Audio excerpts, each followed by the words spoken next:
We are exploring the architecture of our society. We often hear about politics, but rarely do we stop to study it systematically. This brings us to our subject. What is political science? At its heart, this field is the systematic study of government, politics, and power. It isn't just about arguments on the news. It asks a fundamental question that affects every one of us. Who gets what? When and how. So what are we actually looking at? Political science examines how power is distributed and exercised in society. It digs into the fundamental question of resource allocation and decision-making authority. But it goes deeper than just money or land. We are analyzing political behavior and systems. We investigate how governments function, how laws are created and enforced, and how ideologies shape political landscapes across the world.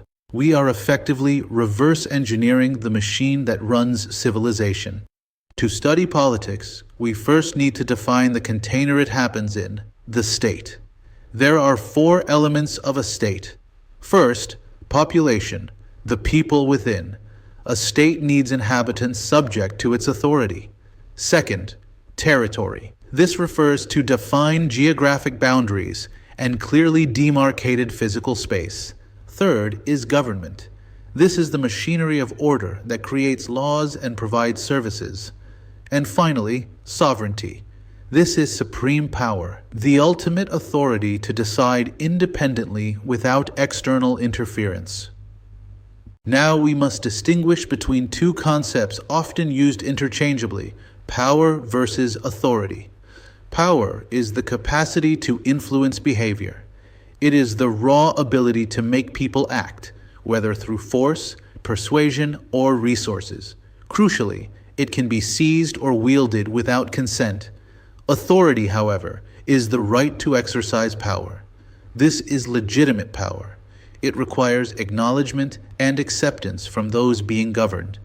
Power is the ability to force. Authority is the right to lead. Where does this authority come from? Sociologist Max Weber identified 3 types of legitimacy. First is traditional legitimacy. This is authority based on long-standing customs, hereditary succession, and historical precedent, like in monarchies. Second is charismatic legitimacy. This power comes from the personal qualities and appeal of an individual leader, often seen in revolutionary figures. Finally, we have legal rational legitimacy. This is authority established through formal rules, constitutions, and legal frameworks. This is the basis of modern democracy. Let's return to sovereignty, which we call the master key of the state. It has 2 faces. There is internal sovereignty, which is domestic authority. This means the state has the supreme power to make laws and enforce order within its own borders without challenge. Then there is external sovereignty, or global independence. This is the freedom from foreign control, allowing a state to conduct diplomacy and make treaties on its own terms. To organize all this power, states use a constitution. This is the supreme law of the land. A constitution establishes the fundamental legal framework, outlining how the government is structured and protecting the basic rights of citizens. Interestingly, these can be written or unwritten. Written constitutions, like in the US or India, are single formal documents. Unwritten constitutions, like in the UK, emerge from statutes, conventions, and legal precedents. Over time, a constitution is useless without the rule of law. The principle is simple: no one above the law. Every individual, including presidents, monarchs, and government officials, is subject to the law. Laws must be public, clear, and applied equally. This stands in sharp contrast to arbitrary rule or rule by man, where dictators act on personal whim rather than established legal principles. To prevent tyranny, we employ the separation of powers. We divide the government into 3 branches. First, the legislative branch. This is the lawmaking body, like Congress or Parliament, that drafts and enacts legislation. Second, The executive branch, led by a president or prime minister. They implement and enforce the laws. Third, the judicial branch. Courts and judges interpret laws and ensure they comply with the Constitution. These branches interact through checks and balances. For instance, the executive checks legislature because the president can veto legislation. Conversely, the legislature checks executive because they control budgets and can impeach officials. And the judiciary checks both branches by declaring laws or actions unconstitutional. It is a system designed for gridlock to prevent abuse. In a democracy, the ultimate check is the people. We express this through ways to vote, whether by mail, at the polls, or early voting. This participation defines democracy. We have direct democracy, practiced in ancient Athens, where citizens voted directly on laws. But today, we mostly use representative democracy. Here, citizens elect representatives to make laws on their behalf, balancing participation with the practicality of governing large nations. Not all governments are democratic. We must study authoritarianism. At the extreme is totalitarianism, where the state dominates every aspect of life, including the economy and private behavior. Then there is dictatorship, where power is concentrated in one individual who rules without accountability. We also see oligarchy, which is ruled by a privileged few, often the wealthy elite, who govern for their own benefit. Governments also differ in how they arrange power geographically. Unitary versus federal systems. In a unitary system, the central government holds nearly all authority. Countries like France or Japan use this for efficiency. In a federal system, power is constitutionally shared between central and regional governments.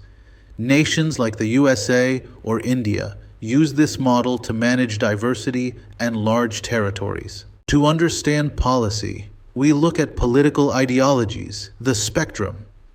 On the left wing, the emphasis is on social equality and government intervention to provide services. On the right wing, the focus is on traditional values, individual liberty, and free market economics with minimal interference. In the middle is the center position, seeking pragmatic solutions and avoiding extremes. Let's break down the major ideologies. First, liberalism. This ideology prioritizes individual rights and liberty. Rooted in Enlightenment thinkers like John Locke, it champions civil liberties and equal rights. In this view, the role of government is to protect rights whilst intervening to ensure fairness and equality of opportunity. Contrasting this is conservatism. Here the emphasis is on tradition and stability. Conservatives value established institutions and prefer gradual rather than revolutionary change. They advocate for limited government intervention, trusting individual responsibility and markets over centralized planning. Moving further left, we find socialism and communism. Socialist economics advocates for public ownership of major industries to redistribute wealth and reduce inequality. Communist theory, envisioned by Karl Marx, goes further, seeking the complete abolition of private property and a classless society. However, in practical implementation, this has often resulted in highly centralized state control rather than true equality. How do these ideas turn into action? Through political parties. Parties are essential for organizing voters and interests. They mobilize supporters and provide clear policy choices. They are also responsible for recruiting and training leaders, creating pathways for career politicians. Systems vary from two-party models like the US to multi-party systems in Europe that often require coalition governments. But parties aren't the only players. We also have interest groups and lobbying. These groups influencing policy without seeking office. Organizations like labor unions or the Sierra Club organize to shape legislation on specific issues. They use methods of advocacy, like hiring professional lobbyists to meet legislators or launching public campaigns to mobilize members. Finally, how do we acquire our political beliefs? This is political culture and socialization. We learn through four main channels. Family is the primary source of early attitudes. Peers provide social reinforcement. Education offers formal instruction in civic values. And media frames the issues we discuss. This political socialization transmits values across generations and shapes the stability of the nation. Thank you for joining this deep dive into political science.